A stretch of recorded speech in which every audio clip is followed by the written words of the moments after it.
He thought he was being careful, he ended up paying twice. 3 years ago, a CIO made a decision that, on the surface, seemed like a responsible hardware refresh. It was a conservative plan, designed to extend the life of existing infrastructure.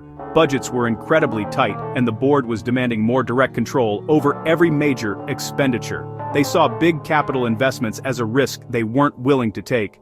The prevailing wisdom was that the cloud would handle everything else, any future growth, any unexpected demands. So the infrastructure was sized for yesterday's workloads, designed for predictable applications running in the core data center. But today's demands, driven by the explosive growth of AI, are completely different. This means no GPUs to accelerate modern AI model training and inference at the edge.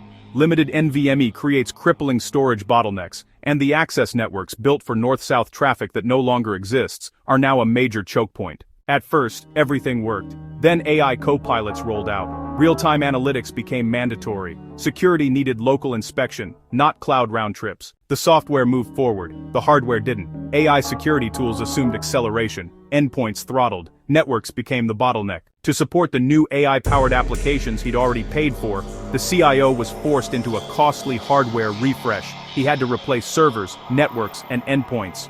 Again, the existing infrastructure created crippling network bottlenecks and couldn't handle the intensive, local security inspection the new software required. This wasn't because the technology failed, but because the architecture was short-sighted, a rigid design forcing him to pay twice for the same capability. A hardware refresh isn't a cost decision, it's a multi-year architectural commitment. Build for today, and tomorrow will charge you interest.